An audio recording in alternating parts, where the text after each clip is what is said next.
Bom, vamos lá. Pessoal, a gente vai começar um assunto novo hoje, que é a parte de conversores AD com o Arduino, tá? Mas eu queria só comentar um ponto que tinha ficado pendente, apesar de eu já tinha corrigido, eu tinha esquecido de postar, postei hoje de manhã, tá? Que até é um bom ponto para mostrar para vocês, que é um cuidadinho que a gente tem que tomar. Só um segundinho que eu ouvi aqui. Cuidado que a gente tem que tomar na hora de fazer o interfaceamento com o HD 44780, tá?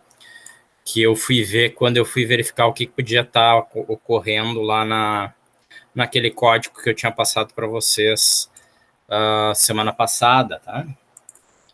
E, na verdade, não era um erro propriamente dito, tá? E sim uma característica, uma bobagem que aconteceu, que eu acabei me passando ali, não me dei conta, tá?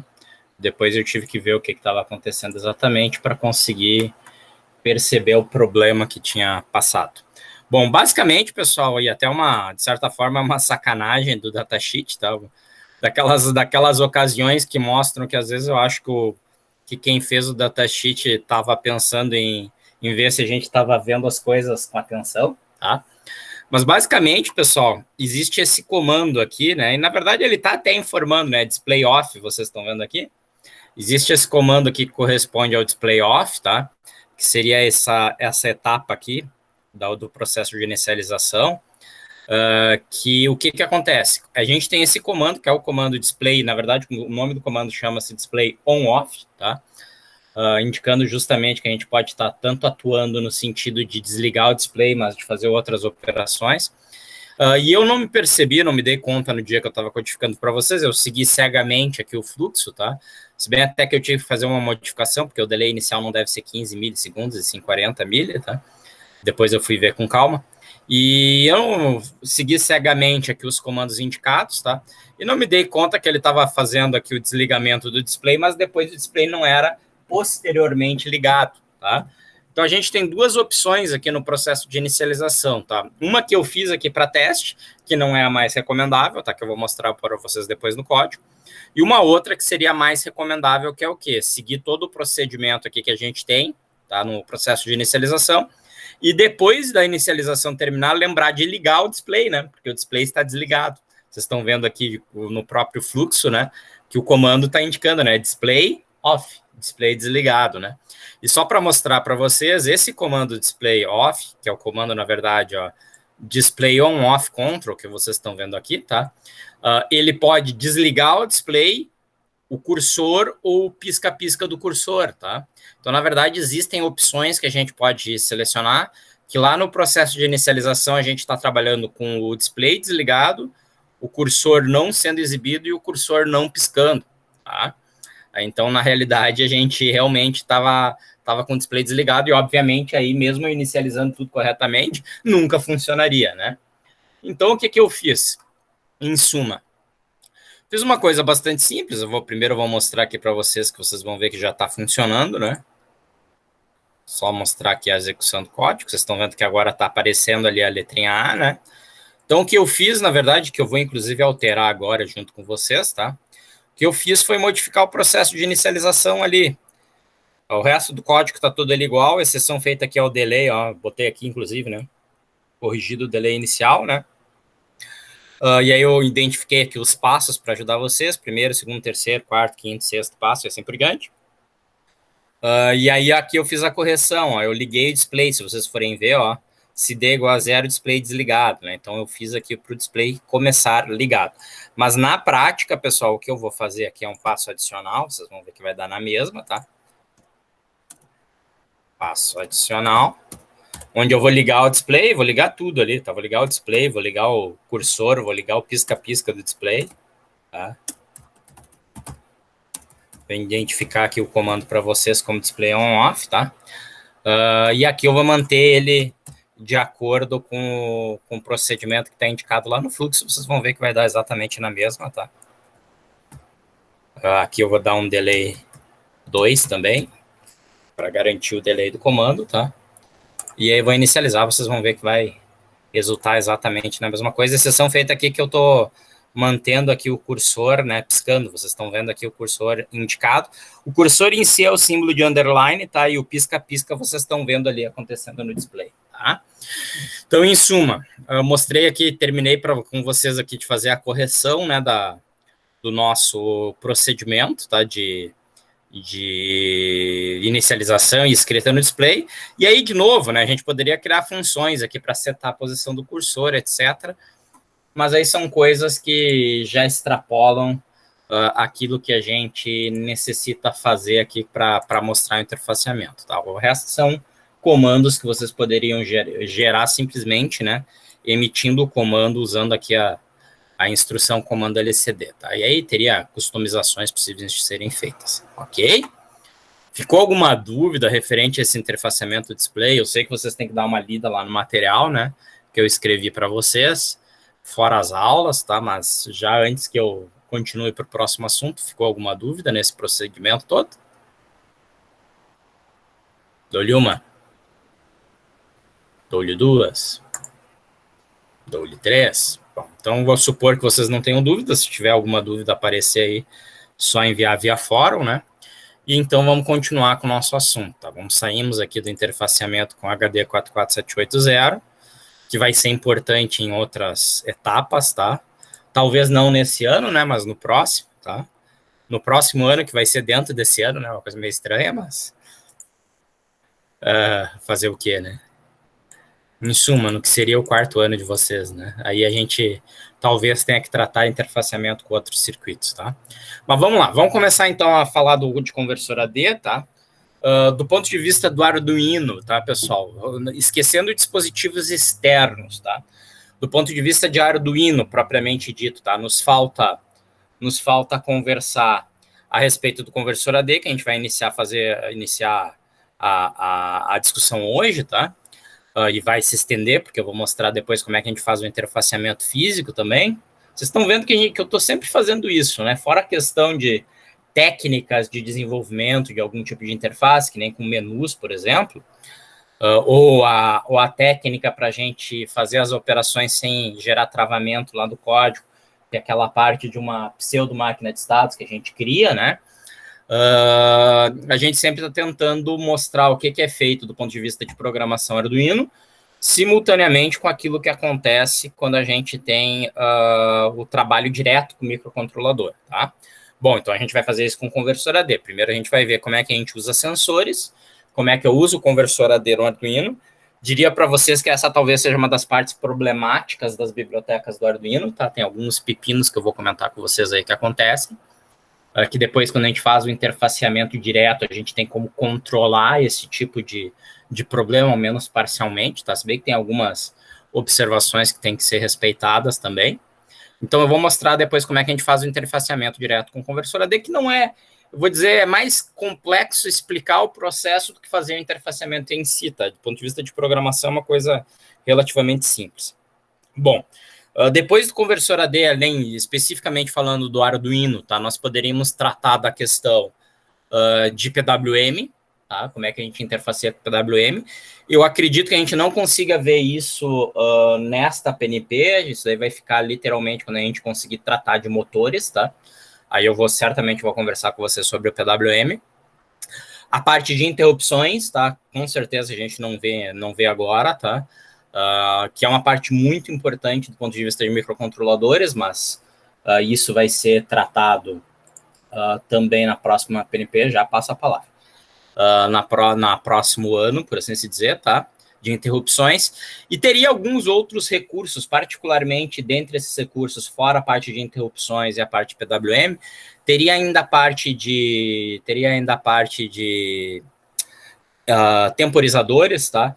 Que a gente está usando por baixo dos panos quando a gente usa a função milhas, tá? Entre outras, tá? Que estão usando os temporizadores, mas a gente poderia ter um uso explícito dos temporizadores, mas isso eu não sei se a gente vai conseguir abordar a tempo. Diga, Eduardo. Quanto diz motor de passo? Não, eu estou falando motores em geral. Tá? Motores em geral. Motores em geral. Existe uma diferença em motor de passo e servomotor? Sim, são coisas diferentes. O motor de passo ele é um motor construído fisicamente para ele gerar com o controle do número de passos. Na verdade, o giro de um motor de passo ele é sempre um giro que representa um passo de rotação, tá? Então, só para te dar um exemplo bem simples, digamos que o motor tenha 360 passos, tá? Cada passo corresponderia a 1 grau de rotação, perfeito? Então, ele é construído fisicamente para isso, tá? E aí, quando a gente falar de motores de passo, eu comento um pouco mais, se bem que isso daí vocês não deveriam ter visto com o Emílio, acredito eu, mas tudo bem, tá? Tô perguntando aí mais para vocês, acho que vocês têm uma disciplina que ele comenta sobre motores, né? Mas, em suma, a gente vai comentar em termos construtivos, né? O famoso comentário en passant, né? A gente vai passar por cima dos aspectos construtivos. Eu vou mostrar para vocês como é que a gente controla ele, tá? O servomotor não, tá? O servomotor é um motor CC realimentado. Então, servomotor e motor CC é a mesma coisa, tá? A diferença é que o servomotor ele tem um circuitinho complementar de controle de posição. A forma de trabalho, forma de controle, inclusive, é distinta. Então, são coisas diferentes. Mas quando eu estou falando em motores, a gente vai trabalhar com os 3 tipos de motores, tá? A gente vai trabalhar com motor de passo, servomotor e motor CC. Motor de indução, até daria para a gente trabalhar, tá? Que seria talvez o caso mais geral possível para vocês. Porém, motor de indução, a gente não tem muitos motores lá no Instituto, a gente precisaria de motores aí de, sei lá, de baixa potência, de 1/3 de CV no máximo, tá? E aí, motores de indução, que a gente conseguiria fazer seria controle. Até dá para fazer também o diferente, mas a priori a gente conseguiria fazer o controle liga e desliga de um motor de indução e o controle de sentido de rotação, tá? Para fazer controle de velocidade de motor de indução, o microcontrolador até é uma etapa importante, mas a gente precisaria de todo um circuito especial, um circuito de potência, tá? Para fazer a função de inversor de frequência. Então, a princípio, pretendo me concentrar nesses 3 motores, tá? Motor CC, motor de passo, servomotor, que vocês conseguem fazer muita coisa. Motor de indução, ainda nessa PNP, tá? A gente vai ver como é que a gente trabalha com acionamento transistorizado de dispositivos e acionamento a relés. E aí, o motor de indução, tu poderia ligar com um relé. Então, tu tem o liga e desliga num relé. Esse liga e desliga de um relé pode ser simplesmente o liga e desliga do motor, entendeu? Então, te respondendo, seria isso, ok? Sim, e o microcontrolador ele consegue, tipo, acionar o motor trifásico, por exemplo, ou já extrapola muito? Não, óbvio que sim, tá? Na verdade, é assim, ó, dentro de um motor trifásico, o motor trifásico, ele é, digamos assim, dos motores polifásicos ou dos motores AC, seria o motor mais interessante de a gente controlar, tá?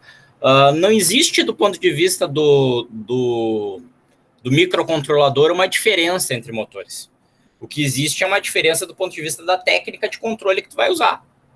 Em suma, motor de passo exige uma abordagem, servomotor exige outra abordagem, motor CC uma terceira forma de abordagem, mas pro microcontrolador isso são programas diferentes, tá? Do ponto de vista de acionamento é uma porta digital, é liga-desliga. Tranquilo? Não tem muito além disso, tá? Então ligar um motor de indução, um motor trifásico, dá na mesma. Ok? Tanto o microcontrolador faz parte disso que tipicamente inversores de frequência vão ter possivelmente como uma parte deles um microcontrolador, e eles são muito usados em motores trifásicos para controlar a velocidade. Ok? Eu trabalho em indústria, tipo, já faço Sim. estágio, no caso, e os inversores de frequência lá são todos controlados por CLP, que não deixa de ser meio que um microcontrolador, né? Mas o que tem dentro de um CLP? Um microcontrolador. Exatamente. Sim, exatamente isso. Tá? O CLP nada mais é do que um microcontrolador, entendeu? Com um bocado de eletrônica ao redor, de potência particularmente, de interfaceamento, mas ainda assim um microcontrolador. Sim, tu pode usar tranquilamente um microcontrolador para acionar qualquer tipo de motor. É óbvio, tá? Todos esses microcontroladores eles vão precisar de eletrônica adicional, eletrônica de potência, né? Para fazer o acionamento. Isso aí não resta dúvida, tá? Mas, em suma, para o microcontrolador, ele não enxerga diferenças entre motores. O que a gente diferencia é o código, né? Basicamente. E o circuito que vai ter adicional. Ok? O microcontrolador não tem como modular a frequência do motor? Ou é muito além já? Tem, na verdade, um PWM ele faz isso, né? Um PWM essencialmente é um circuito que faz controle de frequência. E o Arduino tem uma saída PWM, né? Lógico, ele tem PWM, tá? Da forma como as bibliotecas Arduino nos entregam PWM, é bem limitado, tá? No PWM do Arduino eu consigo limitar, eu consigo controlar só o Duty Cycle, eu não consigo controlar a forma da onda ou a frequência. Mas quando eu interfaceio direto com o controlador, aí eu consigo fazer o controle de tudo, tá? Consigo alterar a frequência, a forma da onda, Duty Cycle, assim por diante. Ok? Vamos lá então, pessoal. Bom, então a gente vai começar uma das partes fundamentais de um microcontrolador, tá? Essa daqui, inclusive, tá, pessoal, é uma das coisas hoje que diferencia mais fortemente um microcontrolador de um microprocessador, tá? Por exemplo, daria para dizer isso, né? A gente conversou isso lá no início da primeira PNP, lá no início do ano, na verdade, quando a gente ainda estava tendo aula. Eu cheguei a comentar com vocês algumas diferenças do ponto de vista de microcontroladores e microprocessadores, né? E eu posso dizer para vocês que isso daí é uma coisa que cada dia que passa se torna mais suave a distinção, tá? Mais difícil de tu caracterizar um ou outro, tá? É óbvio que a gente tem os microcontroladores clássicos, tá? Vocês estão estudando um microcontrolador clássico, tá? O Atmega, tá? O Atmega 2560, o Atmega 328, tá? O Arduino Uno, o Arduino Mega. Eles são microcontroladores clássicos, tá? Mas vocês têm hoje CIs que é difícil tu diferenciar, tu dizer verdadeiramente se aquilo é um microcontrolador ou um microprocessador, tá? Então, um dos elementos que a gente ainda usa hoje em dia para tentar fazer a diferença, muito embora isso também seja um pouco arbitrário, tá? É justamente a presença ou não de um conversor análogo digital integrado. Por que eu estou dizendo isso é meio arbitrário? Porque se tu pegar um 8051, por exemplo, que foi um dos primeiros microcontroladores a serem usados no mundo, tá? Foi fabricado pela Intel e ainda é usado em muitos cenários, tá? Ele não tem um conversor AD integrado, que é o que, pelo menos que eu me lembro, ok? O que significa que já não atenderia a essa nossa definição. Mas hoje, pessoal, vocês têm uns CIzinhos, vocês têm uns microprocessadores que tu vai olhar e tu vai dizer, pá, isso aqui eu uso como microcontrolador tranquilamente, tá? Então, está se tornando bem difícil a gente fazer a distinção. Exemplo, né, os próprios Raspberry, né, o Raspberry Pi, tá? Vocês têm aí modelos que tu vai olhar, ele tem tudo que um microcontrolador tem, menos o conversor AD. Tá? Mas tu pode usar ele como um computador convencional, né? Uma coisa estranha. Buenas, então vamos falar um pouquinho sobre os conversores, tá? Eu vou, acho que, começar falando sobre os conversores, eu vou pular aqui para o passo 2 e depois eu vou falar dos sensores, propriamente ditos, tá? Teria aqui uma parte de sensores, vou mostrar aqui 2 sensores característicos para vocês, tá? A gente poderia, principalmente se a gente tivesse lá o laboratório fisicamente, a gente poderia tratar de outros, tá? Mas eu vou inicialmente aqui começar com a parte análogo digital, até porque lá no Tinkercad a gente vai ter algumas limitações quanto a sensores que a gente tem disponíveis, né? Obviamente. Bom, então, pessoal, para começo de história, tá? Não sei se vocês abordaram isso em circuitos lógicos ou não, tá? Então, vou fazer uma introdução conceitual, ok? Para começo de história, a gente tem que aprender a diferenciar o que é analógico e digital, tá? Sinais digitais, vocês estão trabalhando comigo já faz um tempo, suponho que vocês já têm uma noção razoável do que é um sinal digital. A gente associa tipicamente sinais digitais, né, a informações associadas a chaves, né, ou seja, ações tipo liga e desliga, tá? Porém, vocês sabem que um sinal digital, né, nível baixo, nível alto, na verdade, representam faixas de tensão, tá? Até o momento, a gente está trabalhando com sinais que a gente chama de sinais TTL, né? Transistor Logic, tá? Que é um tipo de padrão de sinalização digital mais antigo, ok? No próximo ano de vocês vão trabalhar com SP32, tá? E com SP a gente vai trabalhar com níveis CMOS, tá? E aí a gente não vai trabalhar de 0 a 5 volts, a gente vai trabalhar de 0 a 3.3, tá? E quando chegar lá eu vou comentar com vocês alguns cuidados que a gente deve tomar, tá? Particularmente quando a gente quer interfacear circuitos TTL com circuitos de nível CMOS. Bom, mas em suma, a gente tem a noção do que é um sinal digital. Sinal analógico, por sua vez, são sinais que normalmente estão associados a sinais que variam livremente tanto no tempo quanto em amplitude, ou seja, cuja dimensão física poderia ser tensão, poderia ser corrente, poderia ser temperatura, poderia ser pressão, poderia ser distância, tá? uma certa dimensão física, ela está variando livremente. Então, não existe aquela variação, né, que é a variação digital, tá? Eu posso ter uma tensão de 20 volts, mas eu posso ter uma tensão de 20,00001 volts, ok? Eu tenho variações mais livres, tá? Para que eu consiga, no mundo digital, que é o mundo de um microcontrolador, trabalhar com informações analógicas, eu tenho que passar por um procedimento onde é feita a conversão do valor analógico para um equivalente numérico binário. Primeiro ponto que vocês têm que lembrar aí, pessoal, que é um ponto curioso, tá? Que isso daí acontece não só no médio, tá? Isso acontece muitas vezes na graduação, depois o pessoal vai trabalhar com isso daí e esquece. É que quando vocês fazem a conversão de um sinal analógico, e quando a gente usa esse termo sinal, tá, pessoal?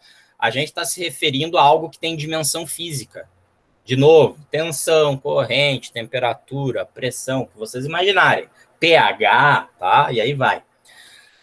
Mas quando a gente passa isso para um conversor análogo digital, esse sinal analógico deixa de ter dimensão física, ele deixa de existir temporalmente, ou seja, ele deixa de estar associado a um fluxo temporal, e ao mesmo tempo ele deixa de ter dimensão física, o que a gente passa a ter um número, tranquilo? Esse número por si só, ele não tem dimensão temporal e ele não tem dimensão física associada. Em suma, eu vou transformar lá a tensão 4,5 volts no número 923. E esse número 923, eu vou manipular, vou poder trabalhar com ele como um número qualquer. Tranquilo? A partir do momento que ele está lá dentro do meu microcontrolador, o significado dele, o significado numérico dele, sou eu que tenho que atribuir o significado. Ele deixa de ter a dimensão física propriamente dita associada a ele, tá? Então, como eu já tinha comentado, né, a gente vai fazer essa conversão por um circuito especial, que são circuitos conversores análogo digital, ou em bom inglês, né, ADC, que é o termo mais usado, ou simplesmente AD, né, que a gente acaba usando, tá? Que são os conversores análogos digitais. Depois, quando a gente estiver trabalhando com a arquitetura do microcontrolador, quando a gente estiver falando do interfaceamento direto com o conversor AD, tá? Eu vou explicar um pouquinho melhor o circuito conversor AD que o Arduino usa, tem várias possibilidades de circuitos, tá? No Atmega 2560, que é o Arduino Mega, e no Atmega 328P, que é o Arduino Uno, a gente usa um tipo de conversor, que é um conversor um pouco mais barato de ser construído, tá? Que é o conversor que a gente chama de conversor por aproximações sucessivas, tá? Que ele usa uma técnica específica para conseguir fazer a conversão do sinal analógico no número digital associado, ok? Então, para nós, o conversor AD do Arduino vai fazer a conversão de um sinal de tensão contínuo. Notem que para o Arduino, né, a dimensão que o microcontrolador é capaz de trabalhar são sinais de tensão, tranquilo? O contínuo aqui não é no sentido de ter o mesmo valor, tá? Se bem que ele vai pegar esse sinal e vai fazer a conversão, tá? Ele vai estabilizar o sinal por um certo período de tempo. Mas, em suma, ele é capaz de trabalhar com sinais de tensão, tá? Então, todo sensor que vocês queiram trabalhar com o Arduino vai ter que necessariamente fazer a conversão da dimensão física que ele está tentando sensoriar para a dimensão física de tensão. Tá? A gente tem que largar um sinal que, se vocês não fizerem mais nada, tá, tem que estar entre 0 e 5 volts, ok? Então, se for um sensor de temperatura, ele vai ter que entregar uma informação de tensão. Se for um sensor de pressão, ele vai ter que entregar uma informação de tensão. Aí, o que acontece? É óbvio que aqui eu não vou explicar o funcionamento dos sensores, tá, e todo o circuito necessário para fazer esse interfaceamento, porque vai muito além do que a gente quer fazer na disciplina. Lá no 4º ano, vocês vão ter aula com o Augusto, tá? E vocês vão ter uma disciplina de instrumentação, onde, essencialmente, ele vai explicar toda a eletrônica necessária para fazer o interfaceamento de sensores com outros circuitos, perfeito? E lá ele vai explicar o papel dos diferentes sensores, qual é o circuito que tu deve utilizar. Tudo o que ele for falar lá no 4º ano se aplicaria aqui ao nosso caso, ok? Eu vou falar de coisas mais simples aqui, de sensores mais simples, certo? Vão levantando a mão aí se tiver dúvida, tá? No caso do Arduino Uno, a gente vai ter 6 pinos que podem ser usados. Esses 6 pinos aqui, pessoal, vocês vão ver que não correspondem ao que o microcontrolador nos entrega, tá? Esses 6 pinos são literalmente os pinos acessíveis pelo pelo Arduino Uno, tá? São os pinos de A0 até A5. Já no Arduino Mega, são outros pinos que... Onde é que eu estou comentando isso daqui? Não comentei. Bom, mas são outros pinos que vão de A0 até A15, tá? São 16 pinos no caso do Arduino Mega.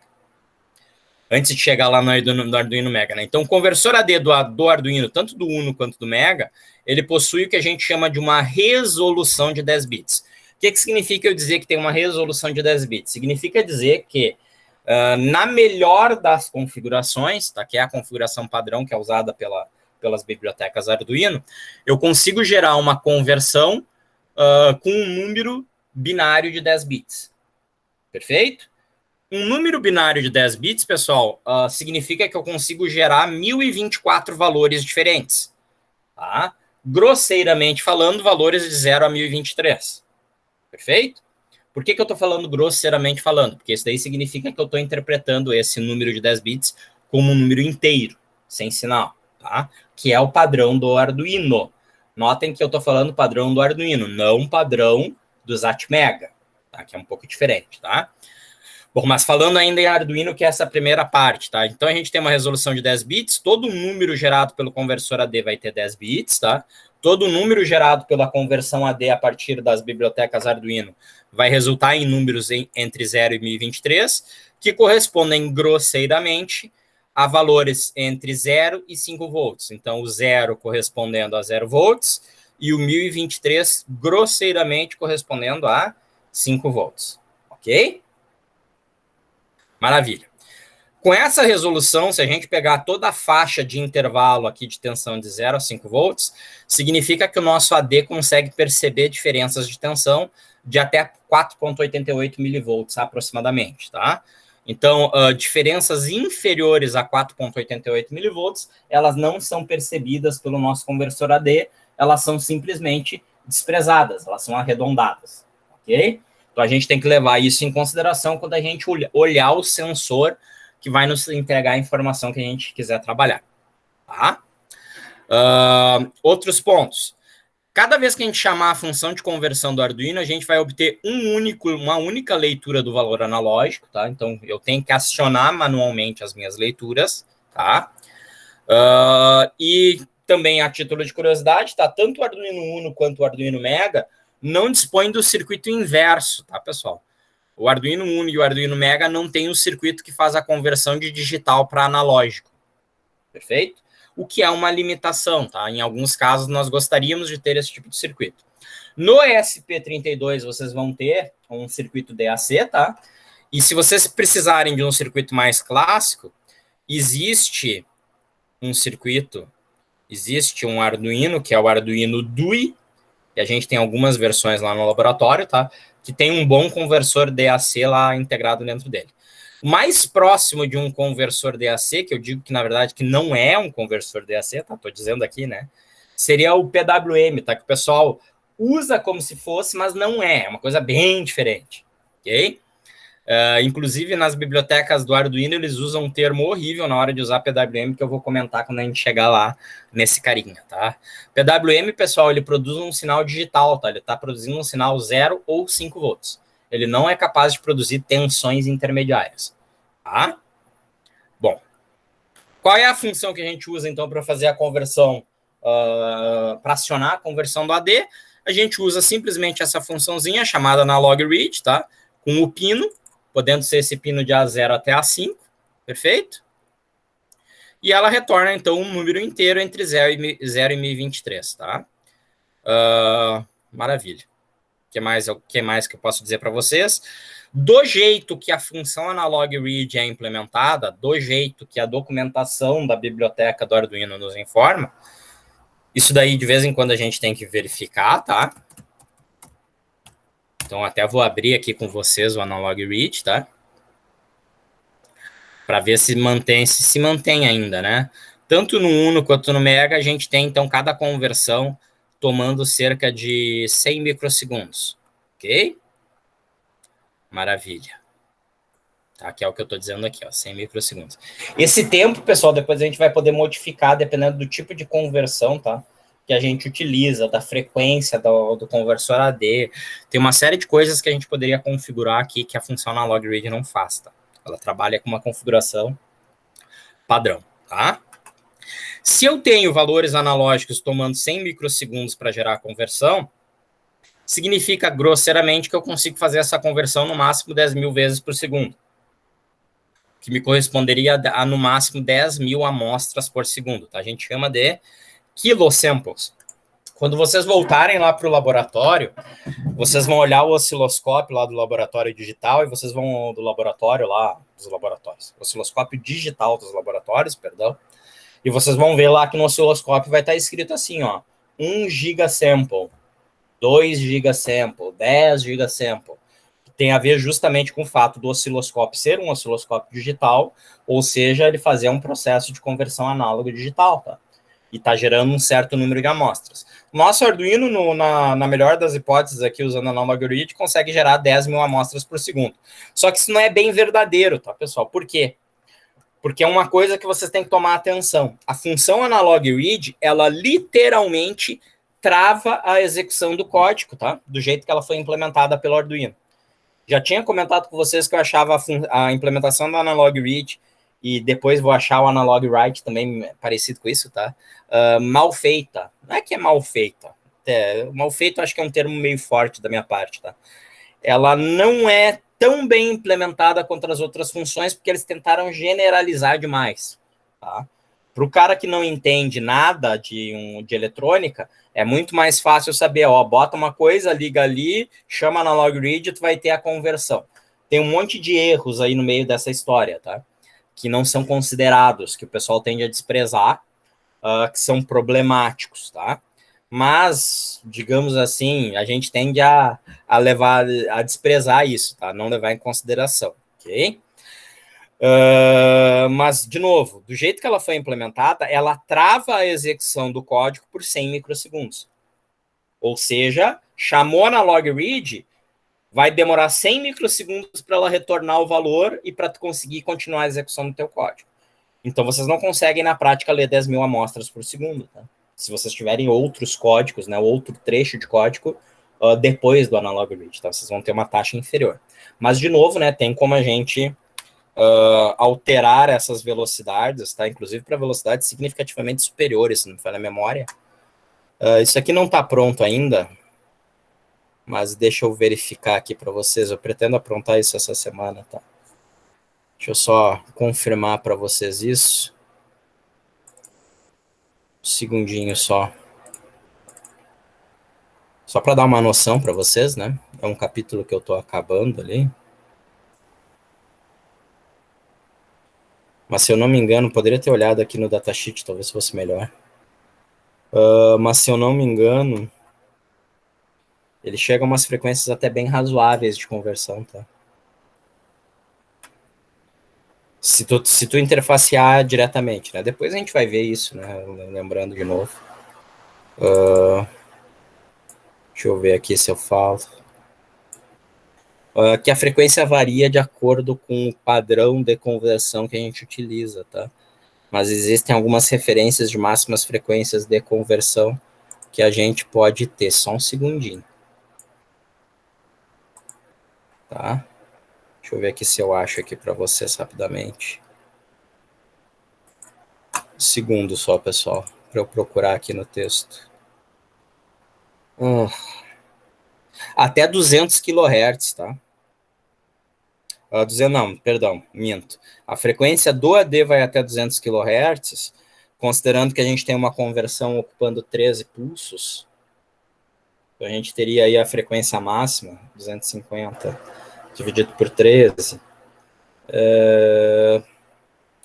20 kHz, grosseiramente falando, tá? Dependendo do tipo de conversão. É superior às 10.000 amostras por segundo que o Arduino nos dá, né, como referência, tá? Se a gente for fazer o interfaceamento direto, tá? Maravilha. Bom, voltando lá para a nossa lâmina ali, tá? Bom, ok, então a gente tem essas características, então ao usar o analog read, cuidado, tá, pessoal?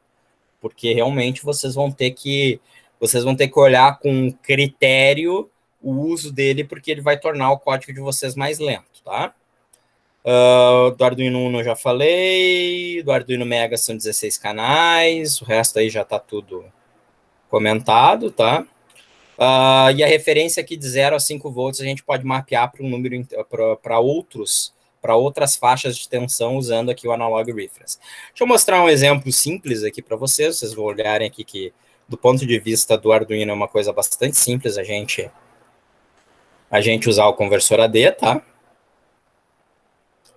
Não sei como é que eu estou nomeando isso, mas vou nomear assim.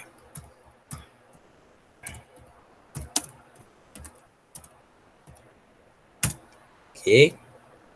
Eu vou pegar aqui, vou botar um potenciômetro, um protoboard e um Arduino. É só isso que a gente precisa para esse exemplo simplesão. Depois a gente vai modificar ele, tá? Mas por enquanto o que a gente precisa é isso. Correto, tá, pessoal? Eu já vou indicar, eu vou fazer aqui a ligação e depois eu vou comentar isso com vocês, tá? Vamos lá. Vou pegar aqui nos 5 volts.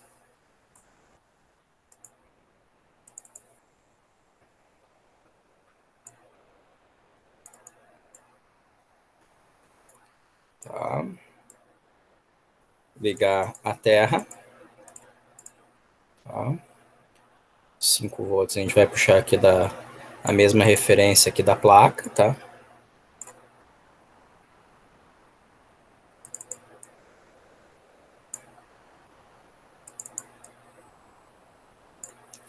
E o terra a gente vai puxar aqui da placa também. Ok?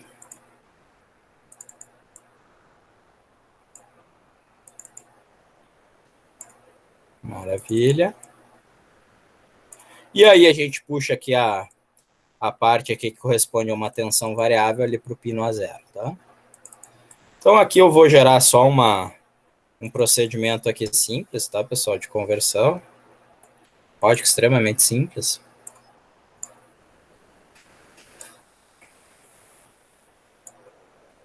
Tá? A gente não precisa dar pin mode, tá? Porque o pino vai ser analógico.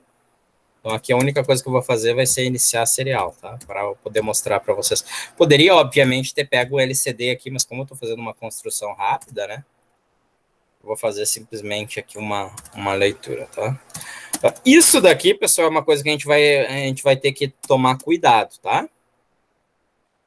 Depois eu vou comentar o porquê, tá? Qual cuidado? Usar o inteiro, tá? Seguida nos cálculos, eu vou mostrar para vocês que existem alguns cuidados que a gente tem que avaliar, tá? Para começo de história, bom, vamos fazer aqui uma conversão, então. Na verdade, isso daqui está nas lâminas, tá? Eu vou comentar em seguida. Essa conversão, só vou pegar essa expressão aqui, 5 vezes y por 1023, tá? Para não ter que calcular a regra de 3 na minha cabeça aqui, que eu sempre tenho que calcular, nunca me lembro. 5 vezes x dividido por 1023. Eu estou dizendo aqui para vocês, já estou avisando antes, que esse código tem um erro. Esse erro é chato porque ele não é aparente, tá? Lido.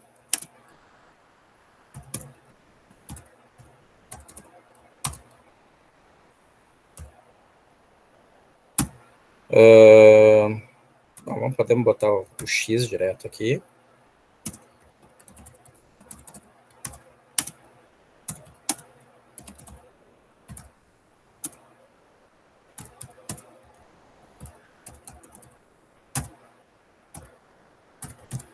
Tá? E aqui eu vou botar um delayzinho, pessoal, só para dar um tempinho, né? Não ficar esse código aqui enlouquecido, mostrando aqui valores para gente, tá? Aqui é literalmente para travar o código mesmo, tá? Esse delay. Então tá ali, né? Tá lendo 1023, tensão 5, né? Agora vocês vão ver o erro, vamos ver se vocês se dão conta do erro. Ó, eu vou mexer, talvez eu tenha que tornar mais lento aqui, tá? Deixa eu botar aqui 10. Para vocês conseguirem perceber o erro. Ó, mexi. Vocês viram que eu mexi no valor aqui da conversão. O primeiro valor é a conversão, que está dando 839. O segundo valor seria a tensão equivalente a esse número, tá? Lembrem-se que aqui no pino A0 eu tenho uma tensão. Vocês podem perfeitamente não acreditar no professor, devem não acreditar no professor, inclusive, né?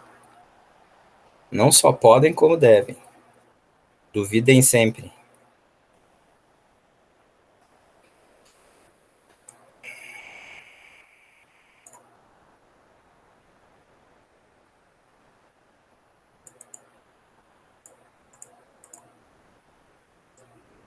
Só vou pegar aqui o pino, tá, pessoal, para mostrar para vocês, tá? Vamos dar um zoomzinho aqui. Código. H, vamos lá. Ó, tensão é 4.1, mas a gente está dizendo que é 4, né? Vamos continuar mexendo aqui, ó. Deixa eu pegar aqui. Desculpe. Vou pegar aqui no 4, ó. Tensão é 4.2 e eu estou dizendo que é 4, né?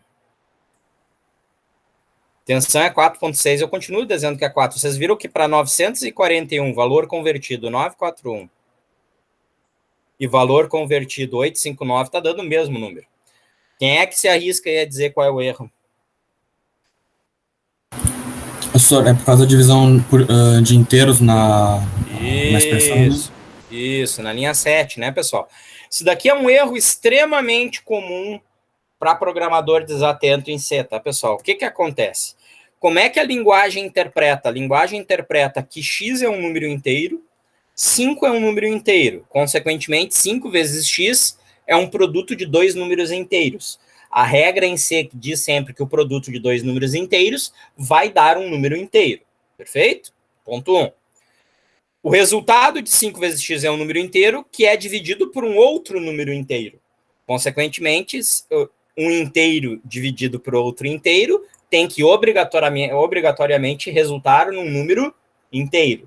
Perfeito? E vocês estão observando isso daqui, né? Porque ele só dá, ó, pode mudar aqui o valor lido, que ele dá sempre o mesmo valor de tensão. Se vocês notarem, ó, ele sempre vai dar 4, 3, 5. Deixa eu mexer aqui, desculpe. Ó, 3, estão vendo ali? Ó, continua sendo, ó, 2. Ele não dá nenhum valor fracionário, se vocês perceberem, tá? Isso tem várias formas de eu modificar, tá? Talvez a forma mais elegante fosse essa, que é fazer o typecasting, tá? Vocês vão ver que vai resolver, mas tem uma forma mais simples, né? Ó, agora vocês estão vendo que está correspondendo, viram ali? Vocês estão vendo que eu estou mostrando só com uma casa decimal, né? Mas eu poderia mostrar com mais casas, tá? Mas ele está agora representando. Para mostrar com mais casas decimal é só alterar aqui para 2 casas, perfeito? Então eu poderia fazer o typecast, né? Que seria dizer, literalmente aqui para o compilador eu estou dizendo, interprete um número inteiro x como se ele fosse um número em ponto flutuante. E aí eu estou fazendo o produto de 5, que é um número inteiro, por um número em ponto flutuante, tá? Por um float. O resultado disso é um float. Tá? E aí estou dividindo um número fracionário por um número inteiro, que dá um número fracionário. Perfeito?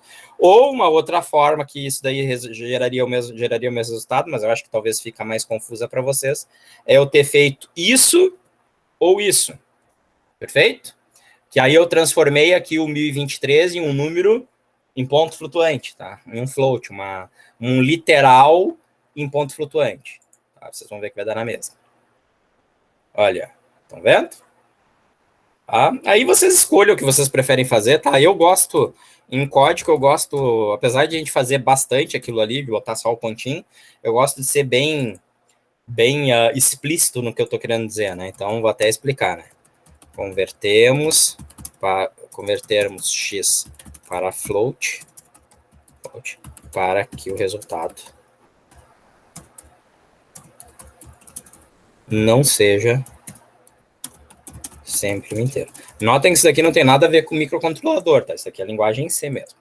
Ok? Então aqui eu estou conseguindo, né, pessoal, fazer a leitura do meu valor, que bonito, né? E fazer a conversão ali pro valor equivalente. Tranquilo? Certo? Tá. Quem é que me diz por que essa montagem aqui que eu fiz, ela tende a ser infeliz, né? A gente faz isso daqui, tá? Mas ela tende a ser infeliz do jeito que eu montei. Hein, pessoal? Quem é que me diz qual é o pepino nesse circuito aqui? No circuito. Se eu levar esse potenciômetro aqui a zero, né, pessoal, eu estou botando um curto-circuito entre o VCC e o terra, né? Concorda comigo? Curto-circuito entre o VCC e o terra, nesse caso, representa o que um curto-circuito é, né? Significa que não existe diferença de potencial, né, entre o pino dos 5 volts e o pino do terra. Ou que na prática a gente está determinando isso pelo fato de existir uma resistência muito pequena entre os dois pinos. Como a tensão aqui é fixa, né, uma tensão de 5 volts, significa em razão da baixíssima resistência que está aparecendo aqui entre esses dois pinos, muito próxima de um curto-circuito, né, significa então que vai circular uma corrente potencialmente elevada, tá? Só que esses 5 volts são regulados aqui por um reguladorzinho de tensão, tá? Que a gente está drenando então um excesso de corrente a partir dele, tá? Teoricamente a gente poderia até danificar o regulador, ok? Então não é conveniente que se faça esse tipo de montagem. Se vocês montarem desse jeito no Arduino físico, dá pau? Não. Porque o negócio é tão bem construidinho, tá, pessoal, que não dá problema na prática. Mas digamos que seria de extremo bom tom a gente limitar a corrente. Ah, mas como é que eu consigo fazer isso, professor? Simples, né? Vocês botam uma resistência. Ali. De quanto? Ah, boa pergunta, né? Aí depende qual é a corrente que vocês querem limitar, né, pessoal? A gente tem 5 volts, digamos que vocês queiram limitar essa corrente a, sei lá, que a gente pode chutar aí, 50 miliamperes. Então, vocês poderiam botar aí 5 volts, 50 miliamperes. Pode ser 100 ohms, né?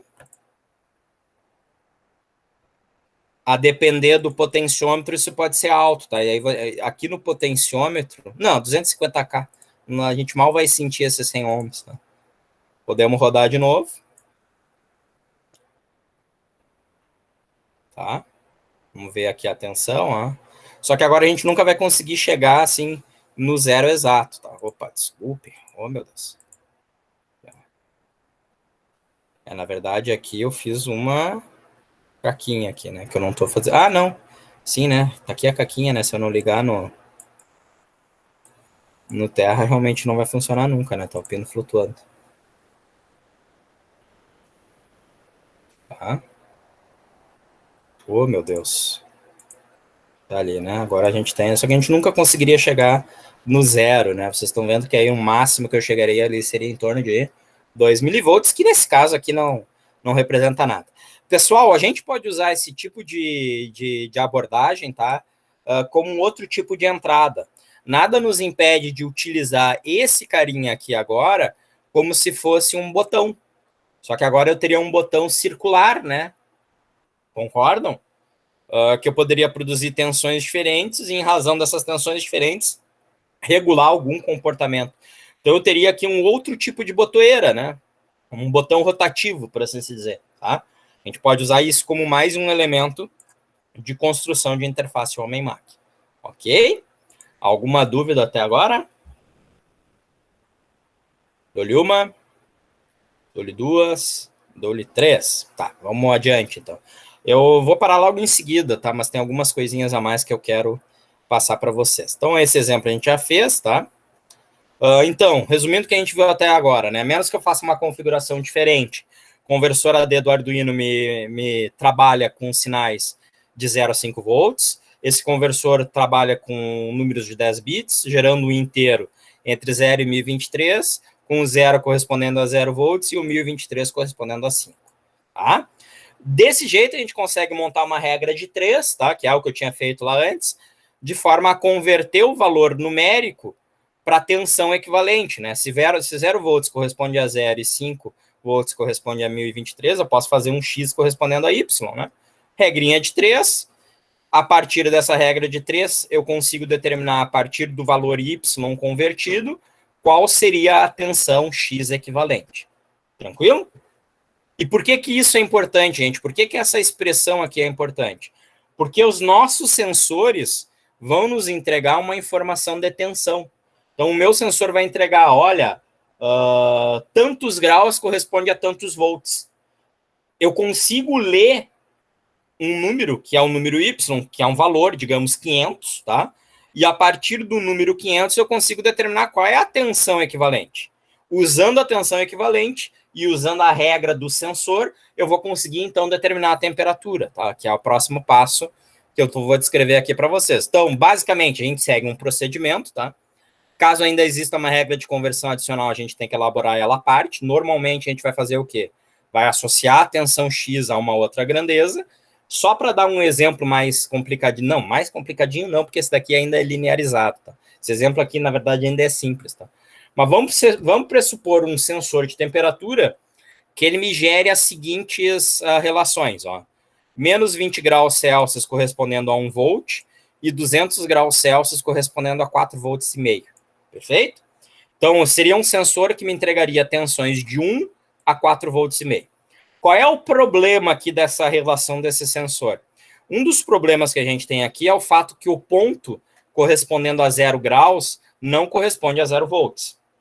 Tranquilo? Ele é uma tensão intermediária entre 1 e 4 volts e meio, tá? Então, a gente vai ter que fazer o que a gente chama de um deslocamento do zero, tá? Eu vou ter que dizer qual é a tensão correspondente ao zero de temperatura.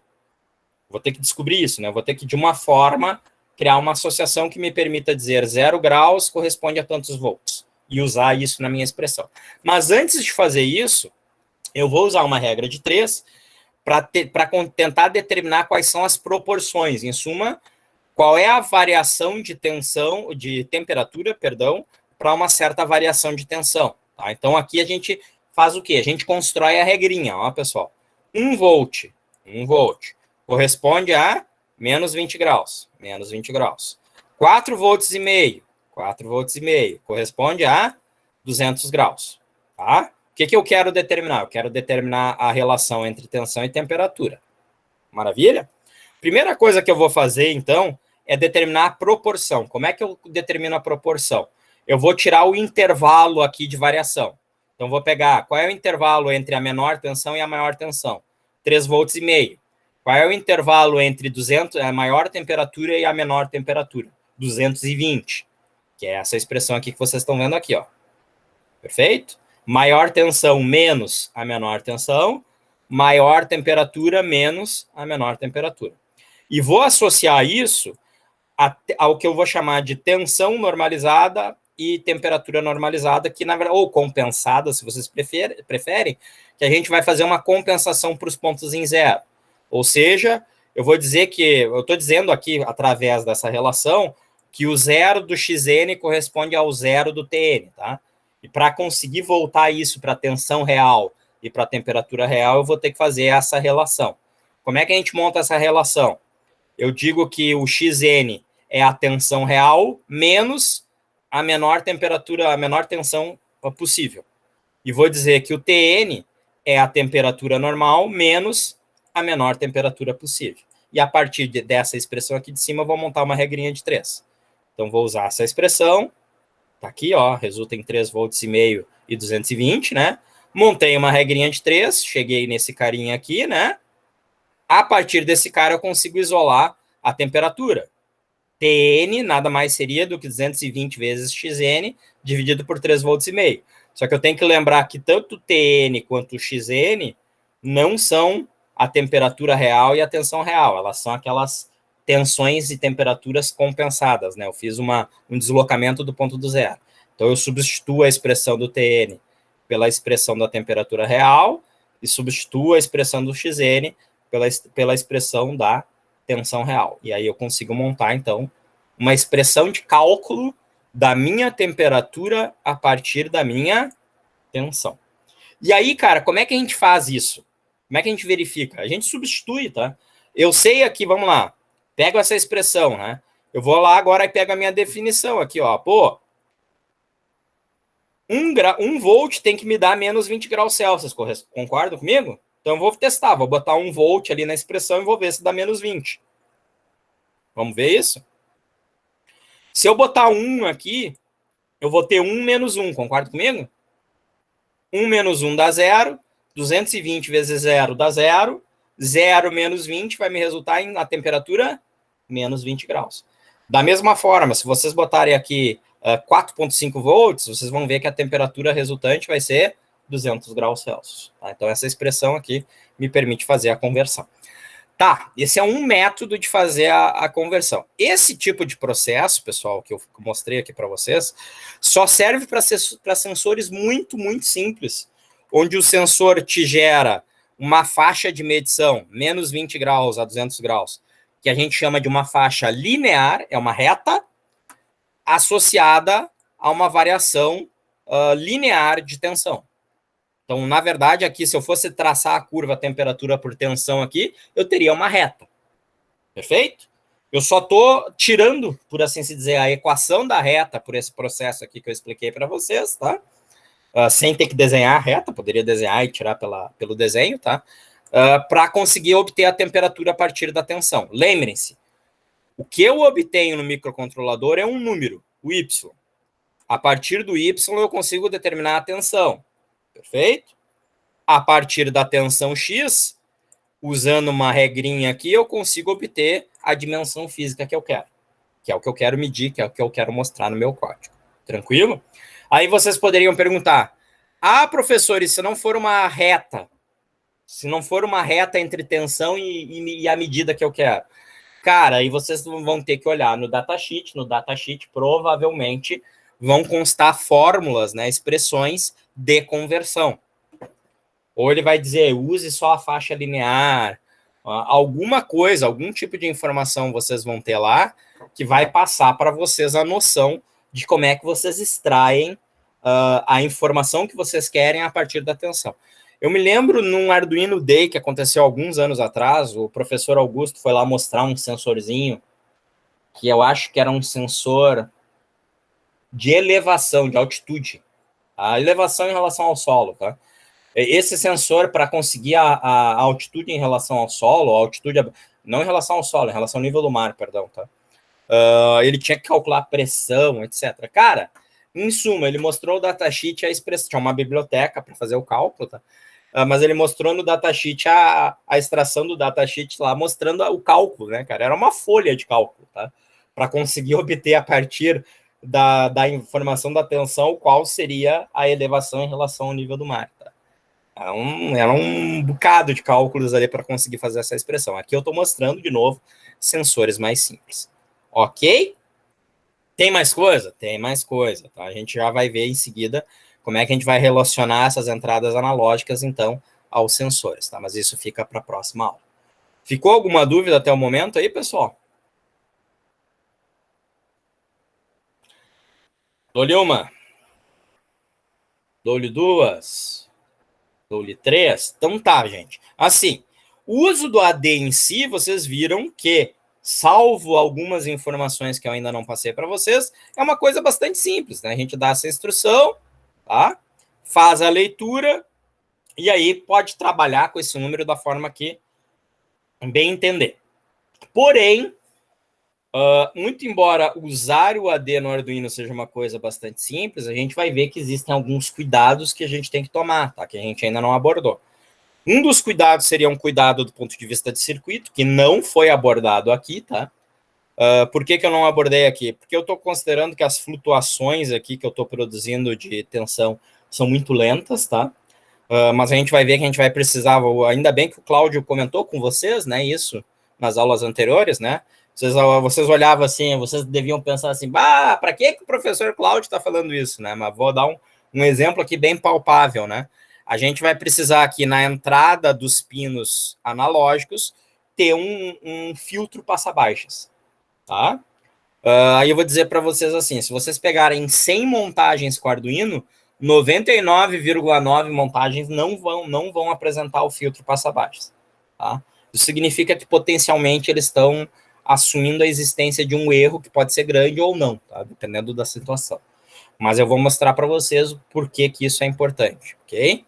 Então a gente vai ter que ter um filtro passa-baixas, tá?